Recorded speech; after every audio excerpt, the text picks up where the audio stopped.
Peaky Blinders just finished last week, but I didn't get into it yet because of Elden Ring and Attack on Titan. And the show is actually phenomenal. At least what's out right now. Part 3 is supposed to come out next year when Rockstar releases their GTA 6 teaser, and then the movie finishing the series will release when Black Ops 2 comes out in 2025. But I'm not even mad because they deliver. Now, I started the first season in December of 2021 and I thought the show was generic. Not that it's bad or anything, but it just didn't seem like anything special. It just seemed like another monster fighting show or movie, and that's all I'm gonna say without giving away any spoilers. But I still thought the show was good because it keeps you intrigued. Like, you want to know what led humanity to be trapped within the walls, what are titans, what happened to... Okay, never mind. I'm not trying to get into spoilers, but you keep asking questions and you want to keep watching. And on top of that, the action and the animation and everything was pure gas. Now, Season 4's animation isn't as amazing because they use CGI, but it still looked good. The fights and everything were still enjoyable, and in no way did the CGI ruin the show. But moving on from the animations and everything, the story in the show is crazy. The way they reveal things, the characters, and the lore is just phenomenal. Every scene and every episode has some significance. And I know that's something you've probably heard so often, but this show really hammers it home. I'll talk more about this later when getting into spoilers, but in Season 2, there is something that happens, where even if you got it spoiled, you would still be shocked because of how they wrote it. And there are so many similar instances where this happens, and it's all written remarkably along with the characters. The characters are written well to how significant they are in the story, and what makes it even better is the voice acting. This is the first anime I watched in subbed, and the sub in the show is really good. I do think some characters are better in dubbed, like Armin, cause in subbed he sounds too childish for his age. But when I was watching some comparison videos, I also noticed that Erwin and Levi sounded sick as well. But I watched the show in subbed, and I'd recommend watching in subbed as well. And also, one thing that I wanted to say is that the intros for the show are so sick. They're consistent bangers, and I guess the only one that I didn't really like that much was the one that kind of sounded like the USSR national anthem. I just didn't like that one as much, as well as the first one for Season 3. But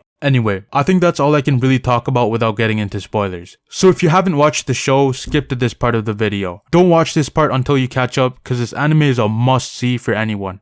Alright, I'm gonna get into spoilers now. So, continuing from what I said earlier, the way how every scene in the show had some significance and how the show was set from the very start blew my mind. Like with the kitchen scene in the first episode, and how the shot with the key had to have been shot with Grisha's face outside of the frame. And how the scene from a little earlier when Eren explained to Grisha why he wanted to fight had a whole new meaning. Even though I was told that from the very first episode that everything was important, I was still shocked at how it turned out. Season 4 episode 20 was the most mind-bending episode, and it's one of my favorites because of it. But I don't know what my favorite episode is, cause there are a lot of them. Season 3 part 2 was pure gas with Armin and Erwin's death, and then the next episode hits you even harder, with Levi having to choose between one of them. But when it comes to the seasons, I thought Season 1 was good, nothing crazy, cause it seemed like another post-apocalyptic monster fighting type of show. Then when Season 2 came around, and after finding out that Titans were inside the walls, and after finding out that Reiner was the Armored Titan, and Berthold was the Colossal Titan, I'm like, okay, it's getting better. And then when Season 3 Part 1 came around, I'm like, damn, this show is really good with the Founding Titan and the Rice family knowing the secrets and everything. But when Season 3 Part 2 had the hero episode, with Erwin leading the suicide charge on the Beast Titan to distract himself from Levi, while Armin sacrificed himself to take down the Colossal Titan, I thought the show was one of the best shows I've ever watched. And Season 4 basically confirmed it with everything that went on in the season. Like Sasha's death,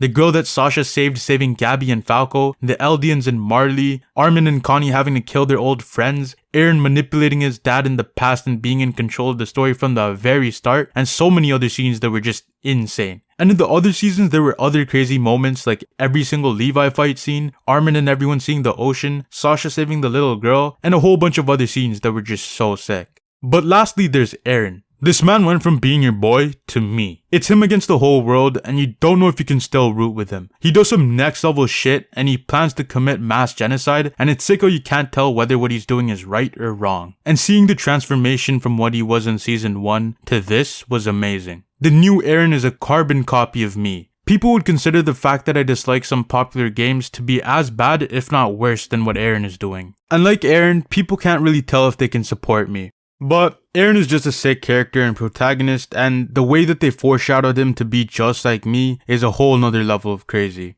Now before I give it a score, I do want to talk about something that I heard regarding the manga. It's kind of a spoiler when you start thinking about it, and I think I know what happens because of it. Now I'm pretty sure most people who watch the show already heard this spoiler, but I'll say it. So skip ahead by 5 seconds to avoid the extremely minor spoiler.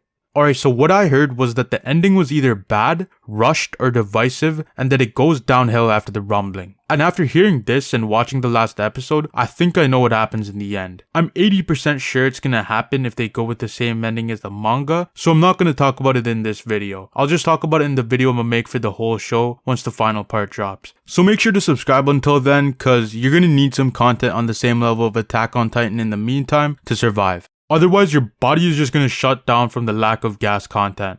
But anyway, Attack on Titan is just flames. It's one of the rare shows where it gets better on a rewatch cause it's meant to be rewatched, and I'm definitely gonna watch it again when the final part drops, and when they announce a movie after they leave us with another cliffhanger at the end of part 3. But with what we've got so far, I'ma say Attack on Titan is a masterpiece. This is the highest score I give, and I think the show really deserves it. It's a must watch even if you don't like anime or animations. But if it is your first anime, this is easily the worst first anime. The bar is going to be set way too high, and I kinda regret not watching other animes first. The only other animes I watched before Attack on Titan were Naruto and Death Note. If it's your first anime, I'd recommend watching Naruto if you want to watch a long one, and Death Note if you want to watch a short one. They're not as good as Attack on Titan, but they're definitely worth watching. But that's about it for this video. Later.